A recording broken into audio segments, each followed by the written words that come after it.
Lara joins me now at the table, still catching your breath. Feel free to take your time. It's a workout, yeah. It is a workout. You are fully immersed. What's going through your mind when you're playing? Oh gosh, it's almost a little bit like a trance-like state. Actually, I'm not really aware of too much around me. I mean, I don't know. I'm usually have my eyes closed, and it's sort of a wind.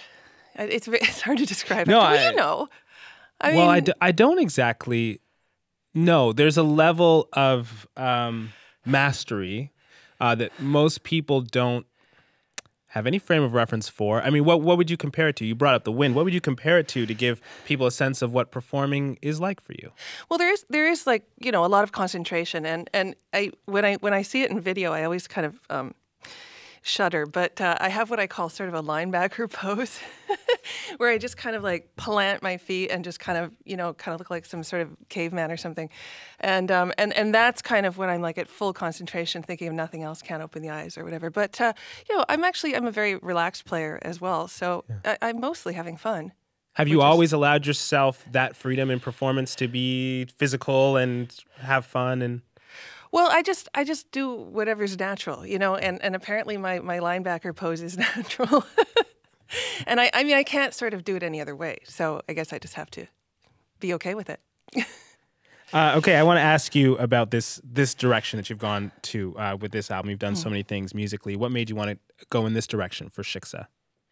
Well, it started as a very, very young person. I mean, I started playing when I was 2, which is, of course, ridiculous. And by the time I was about sort of 8 or 9, I mean, the pieces I always wanted to play the most were the ones that sort of were inspired by Roma, gypsy music. There's a lot of classical music inspired by those tunes that composers would have heard at the time.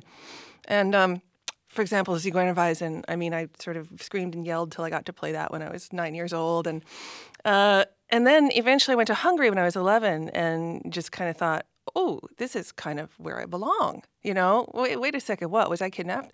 And by Canadians? No. How weird that would be. But it just kind of, I went back again at 12 and 13 and then eventually, did a great big move at 17 to the Soviet Union at the time and lived there for a year, which was a crazy thing to do, obviously. What do you think you were always drawn to in those songs, in that music?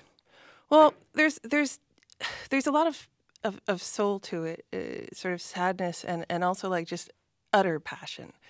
And I think as a sort of extroverted kid and person and whatever, and also someone who's very peripatetic. I mean, I'm always moving around, and I also I quite like the fact that, like, in that area of the world, as you know, borders are always changing, but the music is always sort of learning. They're learning from each other and traveling and I don't know.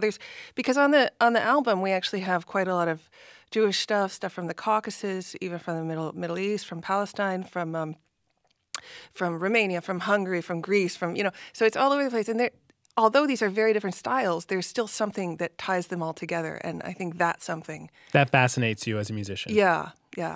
What do you think it is that ties them all together? It's some sort of a soul. It's really, really hard to describe, but it's just it's something that I gravitated towards my whole life, and I'm not sure why, because we're both London, Ontario-ers, yeah, and it doesn't really make a whole lot of sense, but it's just how it happened. Well, we both grew up in London, Ontario, but only you went to the Soviet Union when you were 17 and 18. What was that like? I think you're too young. Yeah. That was an amazing year, actually. It was the calm before the storm. So the year before the wall came down. So it was still communist, but there were no more little KGB men following you around and stuff. So I took it as an opportunity to learn about life and, did a lot of traveling at that point, like to Armenia, to Georgia, to the pre-Baltics, to Kazakhstan, out to what was then Yugoslavia, yeah, Hungary, So it was fascinating. And every place I went, for me, what really sort of defines a culture is the music. And obviously also the language, but when it comes to things like Armenian and Hungarian, it's a lot easier to appreciate the music. They're really tough languages. But, so I would sometimes just have people sing me a song and just kind of learn it. And also, you know, at the time it was mostly kind of CDs were not that popular at the time and are not that available actually in Russia. So LPs, I came home with a lot of cassettes and LPs and, you know, weird things like that these days. That's a really formative age as well. Yes. On a personal level, what did that give you? Well, a lot of the people that I met in that year were friends to this day. And it's almost a little bit like being in jail, like the last years of the Soviet Union. You know, it's like even if you didn't know each other so well in the residence or something, if I meet somebody that I knew in that year, like 20 years later, I'm just like, oh, you know, brother, sister. You know, there's always so much to talk about because it was just such a strange yet kind of fascinating time to be there. You touched on the improvisational element of this album. Why did you want to add a layer of improvisation to this music? Well, first of all, because Matt Herskowitz, who's a jazz pianist as well as everything else, but a lot of this stuff, especially after you pass the Bosphorus, sort of that's where it becomes kind of more melismatic, more improvisatory. For example, Bulgarian stuff, a lot of Greek stuff, like they'll open up the whole middle of the song to improv on whichever instrument. And so we wanted to kind of keep that. That's actually the nature of the music itself. Of a lot of it. And the other stuff, I mean, there's 9 different composers on this album because there's a lot of these are song-based. Like Hungary and Romania have the most amazing violin-centric music, and it's all about the violin, so you don't really have to do that much with those because it was originally instrumental. But for me, when it's a song, I mean, as you know, it has verses, and without the verses, it doesn't make a lot of sense for a violinist to just play it over and over again if you're not changing the words. So that's where the composers come in, and the ideas, and the different ways of dealing with that kind of music. For example, the second one we did by Seroj Krajan, that's actually quite a simple song, like maybe 1.5 minutes long. But you know, he expanded it and made it a real piece, like for the concert stage.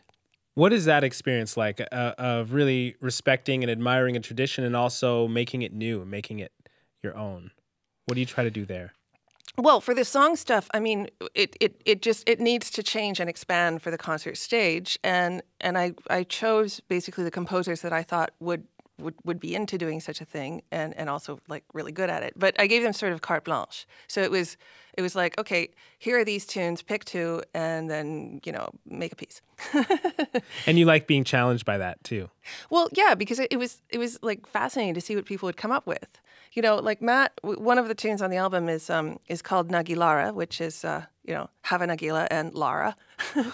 And with such a famous tune, you know, you don't want it to just be kind of like oompa oompa. So, you know, it got kind of Herskowitz. It's now in 7/8 and, you know, 8 minutes long or whatever. And, you know, that was amazing to see. Like, I mean, I had a good idea because I know Matt's style, but, you know, the fact that he just sort of, you hardly even recognize this incredibly famous tune until like a couple minutes in. So jazzy. Beautiful. Well, it was such a pleasure to watch you guys perform today in Thank studio. You. Thanks for very coming. Much.